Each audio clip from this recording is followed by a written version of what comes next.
क्या कभी सोचा है कि भारत का सबसे पुराना स्टॉक एक्सचेंज बीएसई आखिर एक ही साल में रॉकेट की तरह कैसे उड़ गया? आज हम बीएसई के इन्हीं शानदार नतीजों के पीछे की कहानी को समझेंगे, बिल्कुल आसान भाषा में।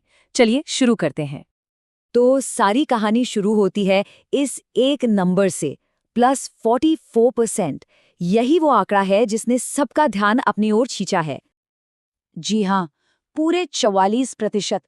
ये सिर्फ एक नंबर नहीं है, समझिए एक तरह का तूफान है। पिछले साल के मुकाबले ये एक जबरदस्त छलांग है जो साफ साफ बता रही है कि बीएसई ने कुछ तो बहुत बड़ा किया है। तो सवाल ये उठता है कि भाई ये जादू हुआ कैसे, और सबसे जरूरी बात, क्या ये आगे भी टिकेगा? आइए इन नतीजों की परतें हटाते हैं और देखते हैं कि इस शानदार परफॉर्मेंस के पीछे की असली कहानी आखिर है क्या। ठीक है, तो सबसे पहले नजर डालते हैं उन बड़े बड़े आंकड़ों पर जो कंपनी की सेहत का पूरा हाल बयां कर रहे हैं। यहाँ देखे, कहानी सिर्फ कमाई बढ़ने की नहीं है। टोटल इनकम 40% बढ़ी, जो अपने आप में काफी अच्छा है, लेकिन मुनाफा, प्रॉफिट आफ्टर टैक्स, वो 62% बढ़ा है। इसका सीधा मतलब है कि बीएसई न सिर्फ ज्यादा कमा रहा है, बल्कि अब हर रुपए पर पहले से ज्यादा मुनाफा भी बना रहा है। और ये ऑपरेटिंग मार्जिन 52% से बढ़कर 65% हो गया है। ये कंपनी की बढ़ती हुई एफिशिएंसी का सीधा सबूत है। तो इस जबरदस्त परफॉर्मेंस के पीछे का असली हीरो कौन है? चलिए पता लगाते हैं। जरा इस चार्ट पर ध्यान दीजिए, क्योंकि असली कहानी यहीं छुपी है। पिछले साल इक्विटी डेरिवेटिव से कमाई थी सिर्फ 48 मिलियन रुपए, और इस साल ये आंकड़ा बढ़कर हो गया है 6,242 मिलियन रुपए। ये 100 गुना से भी ज्यादा की ग्रोथ है। ये कोई मामूली बढ़त नहीं है, ये एक तरह का धमाका है, और यही बीएसई की सफलता का सबसे बड़ा कारण है। तो ये सब कुछ अचानक नहीं हुआ, इसके पीछे एक सोची समझी रणनीति थी। बीएसई ने पिछले साल मई में अपने इक्विटी डेरिवेटिव सेगमेंट को एक नए अंदाज में फिर से लॉन्च किया था, और ये जो शानदार ग्रोथ दिख रही है वो उसी फैसले का सीधा नतीजा है। लेकिन क्या बीएसई की पूरी कहानी सिर्फ डेरिवेटिव्स पर ही टिकी है? जी नहीं, बिल्कुल नहीं। चलिए आप देखते हैं कि कंपनी के पास कमाई के और कौन-कौन से रास्ते हैं। तो बीएसई अपना पैसा कमाता कहाँ से है? लगभग 70% पैसा तो ट्रेडिंग फीस से आता है, जो कि जाहिर सी बात है। लेकिन असली दिलचस्प बात बाकी के 30% में है, जो कॉर्पोरेट सर्विसेज और दूसरी चीजों से आता है। इसका मतलब ये है कि अगर कभी ट्रेडिंग मार्केट धीमा भी पड़ जाए, तो भी बीएसई के पास कमाई के दूसरे स्थिर रास्ते मौजूद हैं। एक तरह का सेफ्टी नेट कह सकते हैं। जैसे कि उनका बीएसई स्टार एमएफ प्लेटफॉर्म, जो म्यूचुअल फंड खरीदने बेचने के लिए देश का सबसे बड़ा प्लेटफॉर्म है। इसके अलावा हजारों कंपनियां हैं जो बीएसई पर लिस्ट होने के लिए उन्हें फीस देते हैं। तो ये सिर्फ एक्स्ट्रा इनकम नहीं है, ये वो बिजनेस है जो बीएसई को सिर्फ एक स्टॉक एक्सचेंज से कहीं ज्यादा बड़ा बनाते हैं।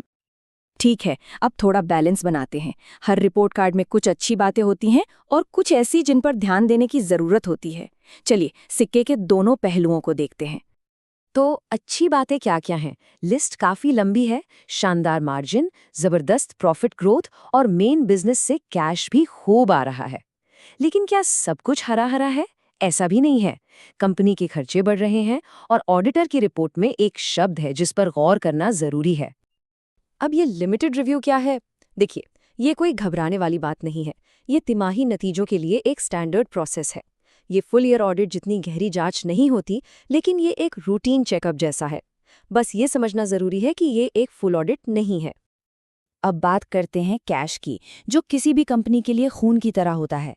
इस साल के पहले 6 महीनों में बीएसई ने अपने मेन बिजनेस से करीब करीब 99 करोड़ रुपए कैश कमाया है। ये बहुत हेल्दी साइन है। ये दिखाता है कि कंपनी सच में पैसा बना रही है, सिर्फ किताबों में प्रॉफिट नहीं दिखा रही। लेकिन कहानी में एक छोटा सा ट्विस्ट है। जहां कंपनी ने 992 करोड़ रुपए कमाए, वहीं उसने 1432 करोड़ रुपए से ज्यादा तो निवेश में खर्च कर दिए। तो सवाल यह है कि इतना पैसा जा कहां रहा है? ये स्लाइड पूरी कहानी को साफ कर देती है। इसे ऐसे समझिए, मान लीजिए आप एक किसान हैं जिसकी इस साल बम्पर फसल हुई है। आप सारा पैसा खर्च करने के बजाय उस पैसे से और जमीन और बेहतर बीज खरीद रहे हैं। बीएसई बिल्कुल यही कर रहा है। वो आज के मुनाफे को भविष्य में और भी बड़ी फसल उगाने के लिए फिर से इन्वेस्ट कर रहा है। तो ये सारे आंकड़े भविष्य के लिए क्या इशारा करते हैं? बीएसई का आगे का गेम प्लान क्या है? चलिए देखते हैं। तो बीएसई का गेम प्लान बहुत सीधा है। जो चीज़ काम कर रही है उस पर और जोर लगाना। वो अपनी डेरिवेटिव्स की सफलता को भुनाकर दूसरे सेगमेंट्स में भी मार्केट शेयर बढ़ाना चाहते हैं, नए नए प्रोडक्ट्स लॉन्च करना चाहते हैं और अपने विशाल म्यूचुअल फंड नेटवर्क का और भी बेहतर इस्तेमाल करना चाहते हैं। और बीएसई को भी लगता है कि हवा उनके पक्ष में बह रही है। उनका मानना है कि जैसे जैसे ज़्यादा से ज़्यादा भारतीय कमाएंगे और बचत करेंगे, वो निवेश की तरफ आएंगे, और बीएसई ठीक उसी लहर पर सवार होने के लिए पूरी तरह से तैयार रहना चाहता है। तो आखिर में सवाल यही बचता है, क्या बीएसई का ये रॉकेट शिप उड़ता ही रहेगा या ये सिर्फ एक शुरुआती तेजी थी? उनके पास मोमेंटम है, एक स्मार्ट स्ट्रैटेजी है और एक बढ़ता हुआ मार्केट भी, लेकिन मुकाबला भी बहुत कड़ा है। ये देखना वाकई दिलचस्प होगा कि क्या वो इस तेजी को एक लंबे समय तक चलने वाली कामयाबी में बदल पाते हैं या नहीं।